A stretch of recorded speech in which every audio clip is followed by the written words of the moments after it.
ideal é que você trabalhe entre 80 e 100 peças, tá? Muito mais do que isso, você começa a atrapalhar o poder de decisão das suas clientes. Elas ficam meio perdidas com a quantidade de peças que tem e elas demoram mais para escolher, elas ficam mais indecisas, tá? Abaixo disso, de 80, 100, 80, você acaba ficando com poucas peças para elas escolherem, tá? Então, o ideal é que você tenha uma maleta, que você consiga colocar essas peças, o tamanho da maleta que eu digo, né? E ela fique bem recheadinha, tá? Ou seja, se você botar uma maleta muito grande, vai dar a impressão que você tem poucas peças. E se você colocar uma maleta muito pequena, vai ficar muito amontoada, tá? Então, aí o ideal é de 80 a 100 peças com uma maleta que fique que comporte bem essas peças, fique bem arrumado. Ter modinha? Modinha a gente tem que ter sempre, tá? A Elizabeth está perguntando se é legal ter modinha no mostruário. Sim, a maior parte das peças deve ser clássicas, tá? Deve ser as peças clássicas que você vende o ano inteiro e vende para todas as classes sociais, e ter um pouco de peças modinha também. Para quem não sabe, peças modinhas são aquelas que entram vão e vêm, tá? Tipo olho grego, crucifixo, independente de qualquer coisa. Sempre vai ter gente para comprar essas peças, tá? Independente se você acha bonito ou se você acha feio. Sempre vai ter gente que vai querer, tá bom? E peças de moda, acho que eu divido assim aqui no nosso curso, né? Semijoia sem mistério. Eu divido dessa maneira. Modinhas são essas que estão sempre lá, vêm e vão. E as peças de moda são aquelas peças que, por exemplo, tinha aí, né? O pessoal ainda tá vendendo um brinco da Juliette, que era do Big Brother. Daqui a pouco esse brinco vai sumir, ninguém mais vai comprar esse brinco. Então, são peças que vêm e que vão embora e não voltam nunca mais. Esses eu considero de moda, tá? E modinha são aqueles que estão sem, aquelas peças que estão sempre aí. Vai ter uma época que vai ficar mais em alta, outras mais embaixo, mas elas não vão desaparecer das tendências, tá? Volta e meia elas vêm com força total, depois diminuem um pouquinho, mas sempre vai ter gente para comprar. Então, é legal a gente ter peças modinhas sim. Mas a maior parte das nossas peças devem ser as peças clássicas. O que é peça clássica? É argolinha cravejada, é argola lisa, é cordãozinho ponto de luz, é brinquinho de pérola, tá? Eu tô aqui com um brinco de pérola, ele não é tradicional, mas ele é uma peça clássica que nunca vai sair de moda, tá? Deixa eu chegar mais perto para vocês verem. É um brinco em formato de leque, tem uma pedra aqui, uma pérola e umas zircônias embaixo, tá? Então, não é um brinco clássico, mas ele é um brinco atemporal. Eu posso vender o tempo inteiro. Então, é excelente ter esse tipo de peça na sua maleta, tá? Você pode comprar sem medo, porque em uma determinada época você vai acabar vendendo, tá? Ele independe de moda. E ele, vocês podem reparar que ele é de ródio negro. Eu botei aqui uma blusa que tinha um detalhe escuro, então acho que não tinha a ver colocar um brinco dourado. Então, coloquei um brinco combinando com esse detalhe, tá? O certificado de semijoia, a gente tem que colocar lá quanto tempo a gente dá de garantia no banho, tá? No banho de ouro. Se você garante as pedras que caem, se você... quanto tempo você dá de garantia para a pessoa trocar a peça, se ela pode trocar depois que ela compra, tudo tem que estar especificado lá, tá? Para não ter dúvida na hora que a cliente estiver comprando a peça de você, a semijoia de você, tá? Então, o que ela pode fazer, o que ela não pode fazer com a semijoia? Pode tomar banho de piscina e de praia? Não. Pode tomar banho com as peças? Depende. Então, isso é bom nem colocar no certificado. Isso é o tipo de conteúdo que a gente pode gerar até nas redes sociais para a cliente entender o que ela pode fazer ou não com as semijoias, tá? Mas de cara, ela não pode fazer trabalhos domésticos, né? Jardinagem, academia, não vai fazer isso com semijoia. Primeiro porque tá suando, né, e tá criando atrito que pode danificar o banho. Então, esse tipo de atrito e de desgaste das peças, nenhuma fábrica cobre, tá? O que as fábricas cobrem? Os defeitos de fábrica, né? Ou seja, um pino que quebrou numa solda, um banho que descascou, tá? Porque isso é um defeito de fábrica, né? Se o banho estoura, né? Se ele solta da peça, tá? Se caiu uma pedra com pouco tempo de uso da cliente, né, tipo dias, né, ou uma semana caiu a pedra, então quer dizer que aquela pedra não foi bem fixada na peça, né? Então esse tipo de garantia, a gente tem que deixar claro isso para cliente como é que funciona, tá? Lavar louça nem pensar, nem pensar.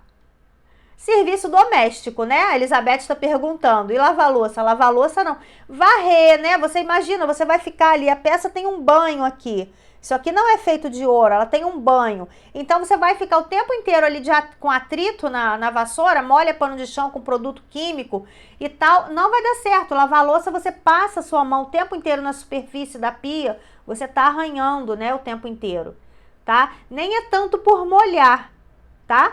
É mais pelo atrito que você vai causar, né? Você pode bater, soltar pedras. Então, serviço doméstico com semijoia não combina. A semijoia pode durar muitos anos se a cliente tiver os cuidados necessários, tá? Não passar perfume por cima também é super importante. Então, tomou banho, passou seus cremes, passou seu perfume, espera uns minutos, né? Uns 5, 10 minutos, depois coloca a semijoia, tá? Isso vocês têm que passar para as suas clientes o tempo inteiro, isso é muito importante.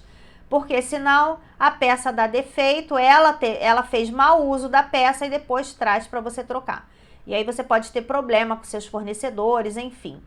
Então a gente precisa cuidar disso, tá? Passar essas informações para elas, porque ninguém é obrigado a saber disso, né? Gente, semijoia dura muitos e muitos anos. Eu tenho umas caixas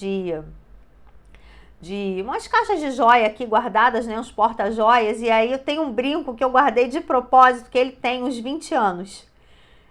Ainda é de um folheado que vendia antigamente, antes mesmo de eu começar a vender, né, eu trabalho com semijoia há 16 anos. Então esse brinco é bem anterior a isso, ele é arranhadinho, sabe? Tem um nome, eu esqueci porque não se usa mais essa técnica, muito tempo que eu não vejo.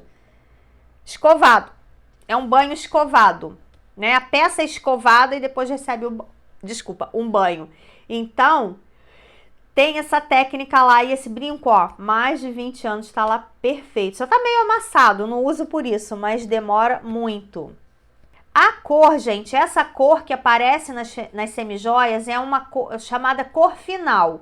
O que é a cor final? Durante o processo de banho da semijoia, né, numa empresa chamada galvanoplastia, que é onde se dá os banhos da semijoia, ela passa por diversos processos ali até chegar nessa fase da cor final. Então é aí na cor final que se determina qual a tonalidade que você quer que o ouro tenha, que a peça tenha, né, que a semijoia tenha. Então ela pode ter diversas cores aí, tá? Isso não interfere na qualidade da peça. Então ela pode ser mais rosé, ela pode ser mais dourada, pode ser um dourado mais forte, um dourado mais fechado. Tem um dourado que se chama ouro champanhe, tem outro que se chama ouro verde. Então cada empresa vai ter um padrão de cores para aplicar na semijoia, tá?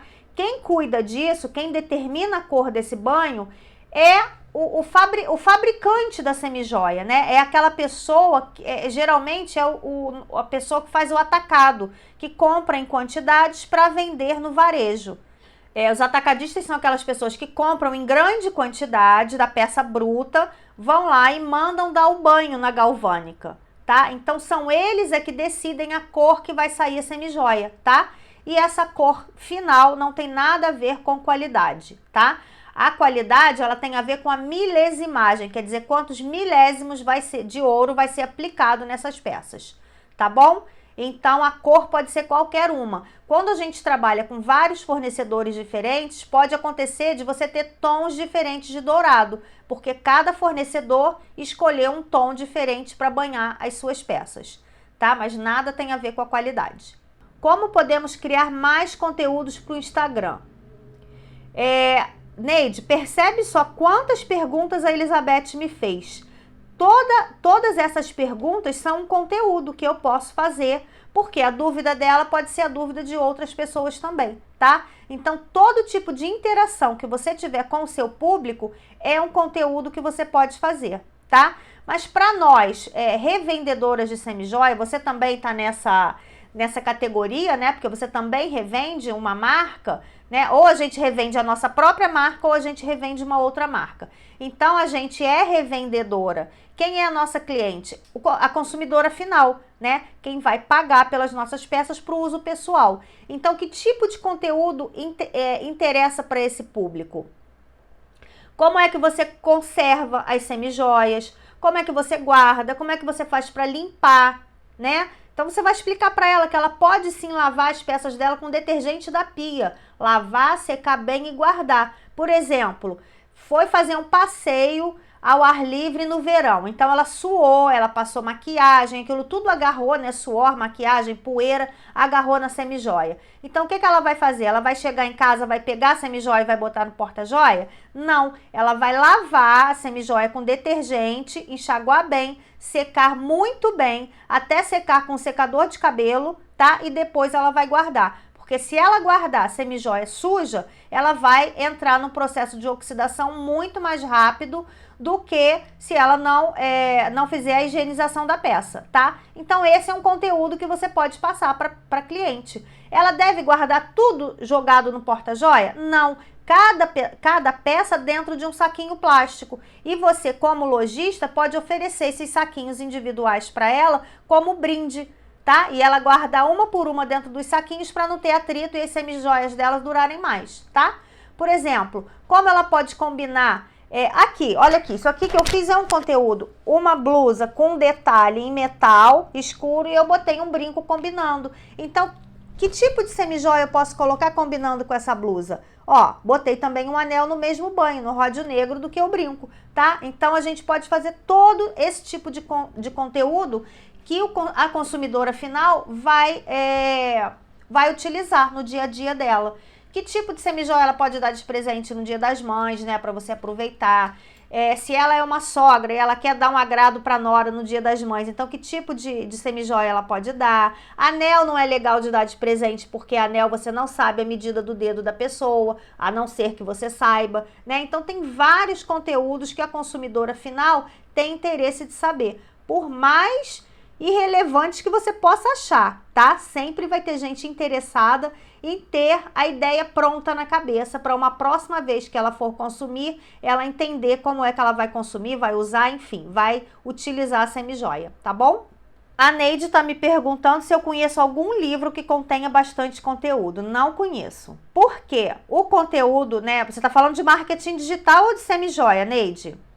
Eu já vou respondendo aqui. O marketing digital é uma coisa relativamente nova, né?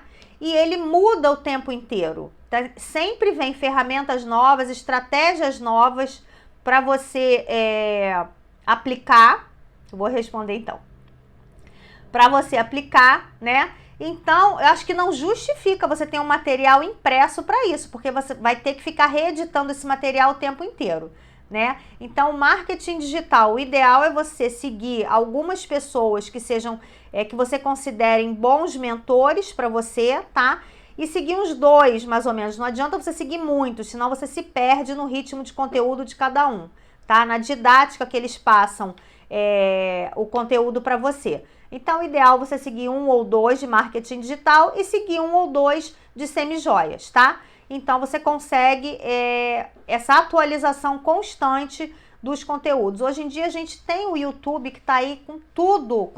Tem tudo quanto é assunto que você pesquisar, você encontra no YouTube, tá? E no Instagram também. Quando você segue aqui, por exemplo, o nosso canal é exclusivamente voltado para revendedoras de semijoia. Para quem quer trabalhar com semijoia e ter sua renda, né? Criar sua renda através das semijoias. Todo o nosso conteúdo é voltado para isso, tá? Então, a gente aqui não ensina a fabricar, a gente até dá noções de banho, né? Como é que o banho funciona, porque eu acredito que a pessoa que vai trabalhar com semijoia, ela precisa entender todo o processo que a semijoia passa, né? Que a peça, na verdade, passa. Desde da fundição da peça, né? Que ela sai igualzinha a uma bijuteria, até os processos do banho. A pessoa tem que entender, a revendedora precisa entender quais são esses processos. Quando eu falo com uma cliente o que é a semijoia, ela confia 100% em mim, porque ela sabe que eu realmente vivo essa experiência, né? O meu dia a dia é muito focado em semijoia. Então a gente aqui em casa, desde que acorda até a hora que dorme, pensa em semijoia, né? Nós temos duas empresas de semijoia. Uma é aqui a empresa de conteúdo e a outra é a nossa loja online de semijoia. Então a gente vive esse processo de semijoia diariamente. Se a pessoa tiver as ligas e terceirizar a confecção é melhor? Não, não. O serviço da Galvânica é uma empresa muito especializada, tá? Não é qualquer um que dá banho, não. Existem até algumas empresas aí que querem vender mini tanques para você dar o banho em casa. Eu não aconselho isso de jeito nenhum. Por quê? Quem controla a Galvânica é um químico, tá? Todo o processo da galvanoplastia, cada tanque, cada material que a peça entra naquele determinado tanque com aquele material, ele é controlado por computador, tá? Ele fica um determinado tempo. É um processo todo eletroquímico, então não é a gente que é leigo nisso que vai dominar, tá? Então precisa ser empresas especializadas, precisam ser galvânicas, tá? E as galvânicas também tem outro problema muito sério com elas, é um processo que exige um gasto muito grande de água. E essa água depois tem que ser toda tratada para ser descartada, tá? Então não é um processo químico não é um processo simples não, tá? Precisa ter especialização para fazer o processo de banho, tá bom? Aqui a gente está ensinando a ganhar dinheiro revendendo as semijoias. Compra já pronto, que você pode ter um lucro de até 200%, ou um pouquinho mais, dependendo da peça, mas em média de 200%, sem você ter que se preocupar com toda essa questão da produção da semijoia, tá?